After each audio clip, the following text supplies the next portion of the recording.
So wait, what are we doing here? Yeah, because you take out that, take out in the that. code arc, and that's just the code arc is the last arc, or are we No, having it be two separate arcs? It's two separate arcs. We're just taking some aspects of the code arc and putting it in the prophecy arc. So what happens in the code arc then? Yeah, that's the problem. I didn't really care to think about that. So you're removing the Kawaki killing Borushiki scene, and Hinata shows up in its place. What else happens? I didn't fill in the gaps. I just knew that. I personally think if you're not gonna just keep the code arc as it was and rewrite the prophecy arc, then I think I would combine them into one arc and just have it be the code arc is the final arc and these certain things happen in it. It would be a little bit longer of an arc. Okay. I don't mean like it has to be like the sum of the prophecy and code arcs together length, but like longer than the code arc was. That's fine, but what do you do about the midpoint? Because there's a lot of time there, and it's like two completely different settings, essentially. Like they're fighting Code in the forest, and then later they go back to Konoha, and then like later, Ada shows up, and then even later, Ada comes to the village.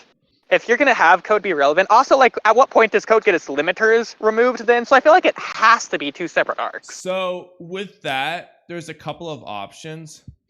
One option, Ada just accepts Shikamaru's proposal, and Code just like grabs him out and leaves. Because to be honest, Code was trying to like do this shit in the village. Like Code really should have just popped out, grabbed Amato and left to begin with. And then you could just have Ada, I guess Shikamaru needs to know about Ada to offer the proposal. Well, I'm fine with things not making sense for now because we could just fill in the plot things later. The point is getting the story important for now. Yeah, I'm trying to... So I'm not worried about like small contrivances of what would or wouldn't make sense.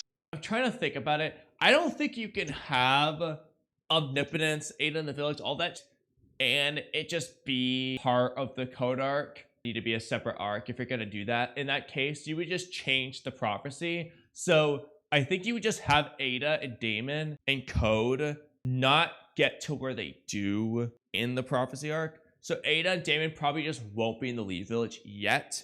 Code may or may not have his limiters removed yet.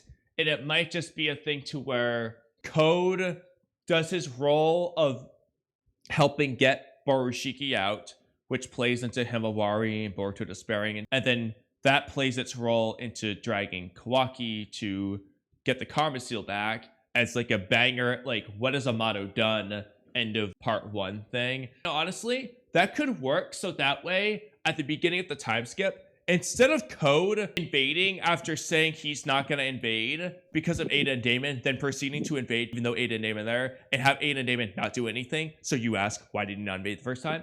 Instead of just doing that, you could just have Code invade like he does in Chapter 68 to get his limiters off. Yeah. The only thing is you say, why did he wait 3 years kind of thing? But you could have it to where Code just didn't have a claw marker Shikamaru, or he was just waiting for Shikamaru to you can just write in for like the reason for the wait. But like, yeah, you could just have it be like, that's his entrance beginning of the time skip. Code invades to get his limiters off finally. You could even have it where Kawaki notices the claw mark on Shikamaru before Code can invade. Like, or just Code just didn't put it because he thought he was going to kill him. Yeah. No, but I like that better because I do think, I really hate the idea of excluding Code entirely from the prophecy arc. Freaking final arc of part 1. Like, Code should be relevant there. So I think that's a great idea, actually, just having Code invade in the final arc of part 1. It feels like a climactic finale to me.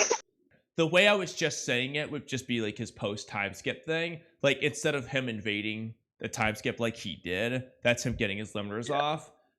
So that would be ended with the Code arc. The alternative, though, is what you just said is just have Code do what he does at the beginning of the time skip in part 1. And have that play into the prophecy somehow as well. That's another option. Okay, so this might not be what you're saying, but I think this might be an interesting idea. We could be thinking about this all wrong. What if we have Code's invasion before the Code arc? Just straight up. So Code doesn't invade with its limiters off. This gives Kawaki more reason to go to Code after this arc, because he realizes that Code is still a threat, considering he just destroyed the village, basically. In this point, Code can invade with like his claw grime still. It's not going to take 3 years to make them all. He just does it instantly, basically. It's not really in an arc. It's almost like making a new arc, but like taking elements from other arcs so that like part 1 of Boruto You just take out the prologue, put it there, I guess, but like not really. Take elements of it out. So it's before the Code arc, but like after the Ishiki arc, I guess. I mean, it would make sense if like Code goes straight from. I guess he might awaken Ada and Damon. Well, I don't know. No, Code would probably, following Ishiki's creed, probably just go straight to the village. He probably just try to do it himself first, realize he can't, and then go to awaken Ada and Damon as like his last resort. Teams up with them. You move on to Code/Prophecy arc. Everything else goes mostly according to how it is. I'm fine with the idea of Code like doing a quick invasion first or whatever, but that doesn't really address the other parts. So I still think Knows where Nishi is too. yeah, honestly, yeah, that could have worked for the what the heck is Nishi doing? Just have Nishi like, to some extent it feels like Code did kill Nishi, but like they never did anything with this. No. Like yeah, but here's the other thing though. So this is like keeping everything else as it was. That line makes it seem like I said, Code is related to Nishi's death, which works perfectly if Code just is gonna invade at the end of part 1. Like I said, Code has that line saying, "Oh, I'd love to launch an attack on Konoha, but Ada and Damon are there, so there'd be no element of surprise." Meanwhile, at the beginning of part 2, he's just does that. Yeah. First of all, it didn't matter because Ada did not play a role whatsoever.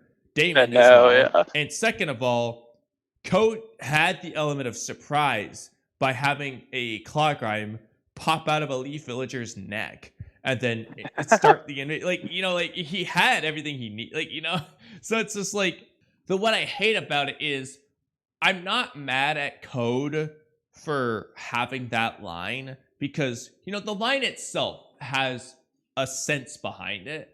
The problem is that he just went against it later on when everyone else only would have gotten stronger.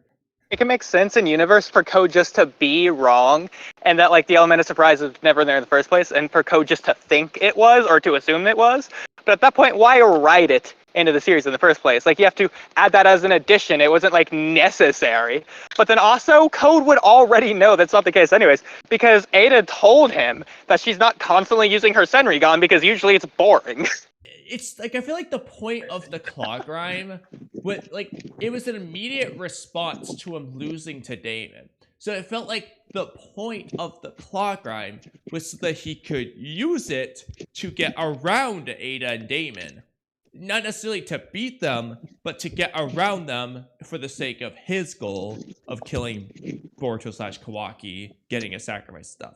So I'm like, they should have just had him do that. And then like he could just say, Ada and Damon might be there, but this will help me work around it. Whatever he wants to say. But like, yeah, I'm like, that's the point of the Clawgrime anyway. That's why, because otherwise it's like, why did he even do it? He didn't get the Clawgrime to help him beat Boruto and Kawaki. He got the Clawgrime because he lost to Damon. This had nothing to do with Damon in the end.